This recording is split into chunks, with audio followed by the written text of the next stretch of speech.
Bom dia, boa tarde, boa noite, alunos dos sétimos anos da Escola Aquiles de Almeida. Então vamos começar mais uma aula, que essa aula é sobre a composição do ar, né? A composição da atmosfera. Antes disso, dar alguns recados, não são muitos. Eu acabei escrevendo para vocês lá no Google Classroom sobre os vídeos, né?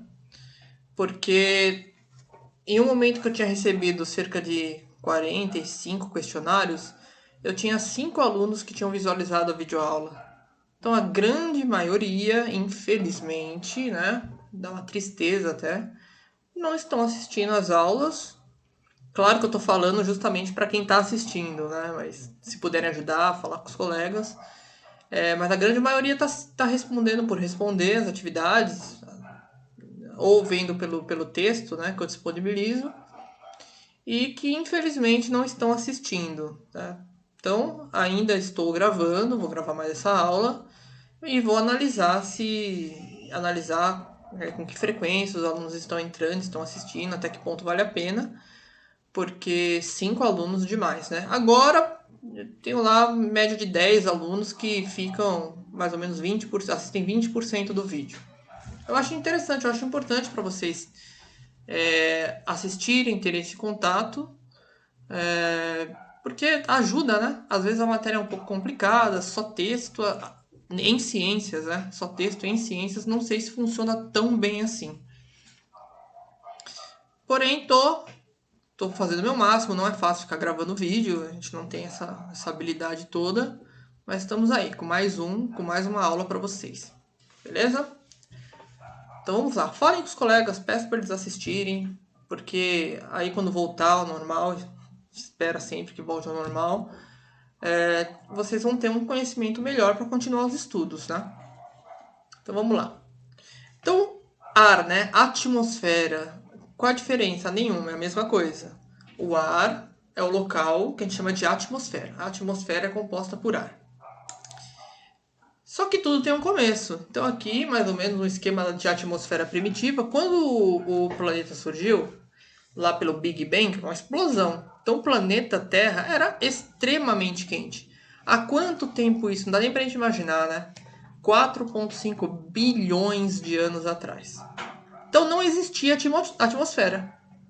Então demorou cerca de uns 500 milhões de anos para o planeta começar a se resfriar e começar a emergir, surgir da parte interna do planeta vapor de água. Então a atmosfera primitiva, a atmosfera antigamente, ela era composta por vapor de água, metano, que é um gás natural, amônia, enfim, era essa a composição dessa atmosfera primitiva. Depois, com o tempo, com o resfriamento, com principalmente a participação dos seres vivos que surgiram bilhões de anos depois, principalmente aqueles que fazem fotossíntese, que o ar começou a ter essa configuração atual, tá? Que é essa? 78% de gás nitrogênio, N2, o símbolo. Então, a maior parte da nossa atmosfera, do nosso ar, é composto de nitrogênio.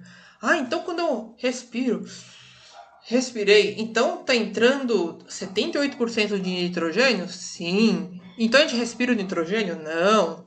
O nitrogênio vai entrar com ar e vai sair com o mesmo ar que ele entrou. Entra e sai o tempo inteiro o nitrogênio. 21%, que perceba, 21% é de oxigênio. Esse oxigênio, sim. Eu respiro. Quando eu respiro, esse ar que entra 21% de oxigênio. Uma parte dele, não é todo ele também, tá? Uma parte dele fica no nosso pulmão. O pulmão manda para o sangue e o sangue distribui esse oxigênio. Que é importante. Depois a gente vai falar algumas funções do oxigênio. Engraçado, gente. Só dar um spoiler. A função do oxigênio no nosso corpo é muito parecida com a função do oxigênio no ambiente, por exemplo, que é gerar energia. Esses 0, aí sobra 1%. 1% é de todos os outros gases que existem.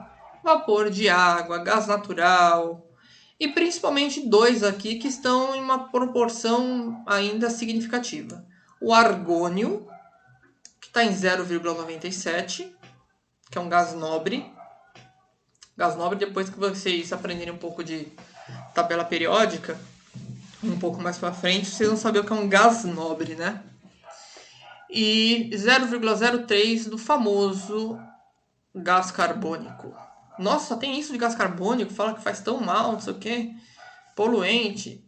Mas tem que manter nessa porcentagem. Qualquer mudança nessa porcentagem pode causar uma catástrofe ambiental. Ele é 0,03. 21 de oxigênio, 78 de nitrogênio, né? Vamos lá. Continuando então. Então, primeiro o gás oxigênio. Deixa eu mudar de posição aqui. Vou lá aqui, atrapalha menos. Então, o gás oxigênio. Sempre quem produz e quem consome. Quem produz o gás oxigênio. Eu falei para vocês que na atmosfera primitiva não tinha o oxigênio. Não tinha mesmo. Ele surgiu depois que surgiram seres vivos que fazem fotossíntese. Por quê? Porque o oxigênio ele é produzido na fotossíntese. Quem faz fotossíntese? Alga e planta, né? Basicamente. Fotossíntese, lembra? O que é a fotossíntese? É o processo que as algas e as plantas fazem para produzir o alimento dela. Então, o que ela faz? Ela retira do ar o gás carbônico, retira a água do solo, usa a energia do sol como fonte de energia, a energia luminosa do sol, e produz. Ela faz lá, bate no liquidificador, gás carbônico, água, e usando a luz como energia, e produz o quê? Alimento e oxigênio. O alimento ela usa, o oxigênio ela libera. Quando ela libera oxigênio, as plantas terrestres liberam oxigênio, as florestas liberam oxigênio, porém as florestas, as plantas, elas respiram numa proporção muito grande também. Planta respira quando? O tempo inteiro. 24 horas. Ninguém para de respirar, nenhum ser vivo para de respirar. Respiração significa produção de energia. Nenhum ser vivo vive sem energia. Tá? Então, tudo que as plantas produzem, as plantas terrestres, as florestas, produzem na fotossíntese, ela acaba usando na respiração. Ela produz bastante durante o dia, mas à noite ela só respira. Então, ela acaba utilizando esse oxigênio para respirar. Já as algas marinhas não. As algas marinhas, elas produzem muito oxigênio. Muito mesmo. E o que sobra é o que tem esses 21% da atmosfera, o que a gente utiliza. Então, quando falam que a Amazônia é o pulmão do mundo, tá errado. A floresta amazônica, ela é importante porque ela tira o gás carbônico do ar, o excesso de gás carbônico, para fazer fotossíntese. E com menos gás carbônico, a temperatura do planeta não fica tão alta. Depois a gente vai estudar o efeito estufa, o aquecimento global. Então a floresta amazônica ela é o ar-condicionado do mundo. Sem ela, a temperatura do planeta ia ficar muito maior, ou ia ficar um pouco maior, por conta do excesso de gás carbônico que ia ficar no ar. Certo? Então, de novo, voltando para o oxigênio. Quem produz? Fotossíntese, planta e alga. Quem mais produz? Alga. Alga é o pulmão do mundo. Eu nem gosto de falar pulmão porque o nosso pulmão não produz oxigênio, ele distribui. Mas vamos dizer que produzisse. O pulmão do mundo seriam as algas marinhas, né? E ele é consumido. Onde ele é gasto o oxigênio? O oxigênio ele é gasto para produzir energia. Tá? Onde produz energia? Em todos os lugares. No nosso corpo produz energia? Sim. É o processo de respiração. Certo? Ele é chamado de gás comburente, o oxigênio. Então, eu tenho oxigênio no nosso corpo e ele tem que produzir energia para eu conseguir pensar, meu coração bater, para eu andar. E o oxigênio é o gás comburente, que ele se junta ao combustível, que no nosso corpo é o alimento. Para esse alimento gerar energia, precisa de oxigênio. Que a gente chama isso de quando é fora do nosso corpo, né? A gente chama de uma combustão, uma produção de energia. Tente acender uma vela em um local que não tem oxigênio. Ou se a vela estiver acesa, eu colocar um copo, não vai apagar a vela? Vai acabar porque o oxigênio lá dentro vai ser consumido. Sem oxigênio, eu não tenho produção de nenhum tipo de energia. Eu não consigo colocar fogo, por exemplo, sem oxigênio. Eu não consigo acender a churrasqueira sem oxigênio. Tá? Então, olha aqui. Ele é consumido nos seres vivos. Nós, seres vivos, consumimos ele na nossa respiração. Nossa respiração é o processo em que nós produzimos energia para o nosso corpo. É a nossa pequena combustão. E fora reações de combustão de motor, por exemplo, de carro. O motor do carro não gasta combustível. A vela do carro precisa deixar entrar o oxigênio para dar uma faísca e o motor pegar. Sem oxigênio não ia rolar. Tá? Então, para ter qualquer tipo de produção de energia, eu preciso do oxigênio. Eu não conseguiria, por exemplo, então, acender um fósforo na Lua, porque não tem oxigênio. Então, não tem produção de energia. Tá? Não sei se ficou claro. E como que eu chamo esse oxigênio? Vou falar de novo. Eu chamo esse oxigênio tão necessário para produzir qualquer tipo de energia. Eu chamo ele de gás comburente. Tá?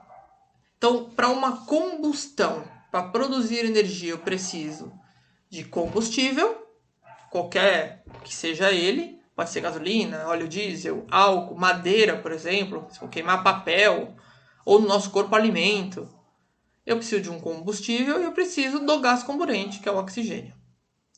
Tá? E ele é importantíssimo porque, no caso da respiração, quase todos os seres vivos respiram. Todos se respiram, mas quase todos precisam do oxigênio para respirar. Uma parte, que depois a gente vai ver, depois a gente vai estudar, uma parte de alguns seres vivos conseguem produzir energia sem oxigênio, que a gente chama de respiração anaeróbica. Mas a grande maioria, todos que a gente conhece, precisa de oxigênio. 21% da atmosfera, então, do ar é de oxigênio. E aqui foi necessário 1,5 bilhões, né? Aqui está 1,5 bilhão, não sei se é 1,5 bilhão mesmo de anos, para ele ser produzido por conta do aparecimento dos seres fotossintetizantes, né? Os seres que fazem a fotossíntese no planeta. Próximo slide, então eu falo aqui do gás carbônico. O gás carbônico, eu não falei do símbolo, né? O símbolo do oxigênio é o O2 e o símbolo do gás carbônico é o CO2, matéria de química. A gente vai trabalhar com isso também. Ele também é chamado de dióxido de carbono. Ele é mais conhecido nos livros como dióxido de carbono do que gás carbônico, tá? Aí o nome, né? Di de 2, óxido de oxigênio de carbono. E depois a gente vocês vão ficar craque nisso, né? Na denominação de elementos químicos, né? De moléculas. Então o gás carbônico ele é um pouco contrário do oxigênio. Enquanto o oxigênio ele é produzido na fotossíntese, o gás carbônico ele é consumido na fotossíntese. A fotossíntese de planta tira esse gás carbônico da atmosfera. A planta precisa desse gás carbônico, principalmente desse carbono, para produzir o alimento delas. E ele é produzido na respiração. Né? Enquanto o oxigênio, a gente gasta o oxigênio na respiração, a gente produz o oxigênio, produz o gás carbônico na respiração. Não só na respiração, tá? Sempre que a gente produz energia, a gente produz um poluente. O nosso carro lança poluente. Quando a gente queima lá, faz uma fogueira, sai um poluente. E a grande parte dos poluentes são dióxidos de carbono, né? A gente está falando na maioria dos poluentes, a maioria das queimas de combustível lança o gás carbônico. Pode lançar outros também, tá? Dióxido de enxofre, pode lançar monóxido de carbono, mas o gás carbônico é o mais comum. Então, nos seres vivos, ele é consumido na fotossíntese, ainda bem, né? Graças às plantas. E ele é produzido na respiração e na queima de combustíveis também, sempre que a gente produz energia. Ele é o principal gás do efeito estufa, que mantém o clima terrestre ameno. O efeito estufa, muita gente acha que é uma coisa horrível. O efeito estufa ele é essencial para manter a temperatura do planeta amena. Eu não sei se a próxima ou outra aula eu vou me dedicar também a explicar o que é o efeito estufa, né? O problema do efeito estufa é que está aumentando muito a quantidade de gás carbônico no ar por conta dos poluentes, da queima de combustível fóssil, né, de petróleo, combustível que vem do petróleo. e muito gás carbônico, aí passa a ter um aquecimento muito grande do globo terrestre, que a gente chama de aquecimento global, e aí sim mora o perigo, mora o problema. Atualmente, então, o gás carbônico é 0,03% da atmosfera, que eu já falei para vocês. Aqui está um esqueminha bem legal do oxigênio e do gás carbônico, só falando de seres vivos, tá? Sem falar de máquinas, de combustão, enfim. Planta consome o gás carbônico, tira o gás carbônico do ar e manda oxigênio. E nós, ao contrário. Nós pegamos oxigênio, respiramos oxigênio e produzimos gás carbônico, tá? Aqui também tem um O3, que é o ozônio, que eu também vou falar esse ano para vocês sobre o ozônio e a camada de ozônio, tá? H2O é a água aqui que ela precisa fazer fotossíntese. E essa molécula orgânica que a gente chama aqui é a glicose, que é um carboidrato, que é o alimento que ela produz. Continuando, o gás nitrogênio, que é um gás que a maior composição do ar é de gás nitrogênio. No aspecto biológico, o nitrogênio ele é um dos constituintes, ele não é sozinho um constituinte, tem outras coisas, mas ele constitui proteína e DNA. Então ele é muito importante, a gente precisa muito desse nitrogênio. E como que nós, animais, né? Lembra que ser humano é animal. Só tem 5 reinos, né? Lembra? Das bactérias, moneira, reino fúngeo dos fungos, reino protista dos protozoários, planta e animal. Então, ser humano é animal. Então nós, animais, nós conseguimos esse nitrogênio para produzir as nossas proteínas nos alimentando. Mas quem é que consegue tirar esse nitrogênio do ar e inserir dentro da cadeia alimentar para a gente conseguir se alimentar dele? São as bactérias. As bactérias são as que conseguem fixar esse nitrogênio, esse N2 da atmosfera.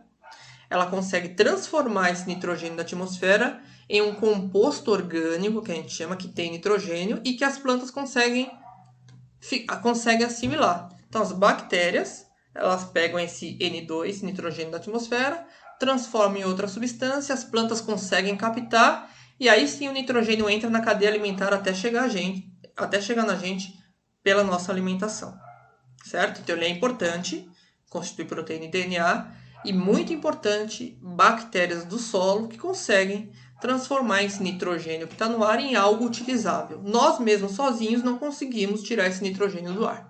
As bactérias sim, que vai para as plantas, que chega até nós na cadeia alimentar que já estudamos. Beleza? O nitrogênio também é utilizado em muitas coisas, né? Em muitos materiais na indústria. Aqui eu coloquei para vocês indústria para refrigerar e preservar alimento, nitrogênio líquido, né? Consegue conservar materiais. Aí produz fertilizante, materiais de limpeza, vários materiais de limpeza, ácido nítrico, nylon, corante, explosivos. Quem joga videogame sabe que pegar o nitro, se pegar o nitro, explode, sai igual um foguete, né? Então, ele tem esse potencial de explosão também, o nitrogênio, claro que junto com algumas outras coisas. Vapor de água, então tem água no ar também, água gasosa. A concentração é variável. Ela surge de onde? Da evaporação de rios, lagos, da nossa transpiração. A gente transpira, manda água em forma de vapor também. Quando está muito frio, a gente dá aquela baforadinha, que sai aquela fumacinha. A gente acha que aquilo lá é um vapor, sei lá, um gás qualquer. Não, aquilo é um gás sim, mas é água que a gente está mandando para lá. Evaporação também de urina, de fezes, tudo aquilo que evapora, que sai água, essa água faz parte do ambiente, da umidade relativa do ar. Já ouviram esse nome? A umidade está tanto, enfim. Quando o ar está muito seco, é prejudicial. Quando o ar não tem muita água, é prejudicial para a nossa saúde, principalmente para as vias respiratórias, mas também excesso de umidade do ar dificulta a respiração. Beleza? A gente sabe como que tem bastante água no ar quando a gente dá uma olhada no ar-condicionado, né? O ar-condicionado, ele dá uma secada no ambiente e a água escorre no ar-condicionado por fora, né? Dá para encher um balde. Quem tem ar-condicionado sabe disso. Então o ar-condicionado ajuda a tirar esse excesso de água no ambiente, né? Deixa o ar um pouco mais seco. Então aqui eu acabo não lendo o que eu escrevi aqui. Pera aí, gente. Vapor em rede de água indica a presença de umidade relativa do ar, tal. A umidade relativa do ar é de extrema importância para a saúde, falei também. E também o vapor de água vai dar origem às nuvens. As nuvens vêm do vapor de água, só que a nuvem não é vapor de água. A nuvem é água em forma líquida. Olha que coisa, gente. Vapor de água a gente não enxerga. Se você olhar agora para o ambiente, está cheio de água e a gente não enxerga. Se a gente enxerga a nuvem, é porque ela não está mais em formato de gás. A nuvem, então, é água em forma líquida, só que ela é tão pequenininha que ela não consegue cair, não tem força para cair, né? Ela não tem força para gerar chuva. Quando ela vai se enchendo, carregando, juntando as outras, aí sim ela tem uma força suficiente para gerar chuva, né? Eu acho que vocês já sabiam disso, só estou dando uma relembrada. E por fim, vou falar do gás argônio, que tem 0,93 total atmosfera. É um gás que tem máquinas que conseguem retirar ele e ele é utilizado para fazer alguns materiais, principalmente iluminação, conservação de materiais que enferrujam. Aqui eu tenho uma lâmpada que eu quis demonstrar para vocês. Uma das utilizações desse gás argônio, que tirando o nitrogênio e o oxigênio, é o gás que tem maior quantidade na nossa atmosfera. Também a gente não consegue captar ele, tá? Só que a indústria consegue sim e consegue utilizar ele para algumas questões importantes. Então, acho que é isso, certo? Então, a aula de hoje, composição do ar. Espero que vocês tenham entendido a maior parte das coisas, né? E qualquer coisa, assista de novo a aula, aproveite. E vou ficando por aqui. Até a próxima. Um beijão, espero que todos estejam bem e até mais.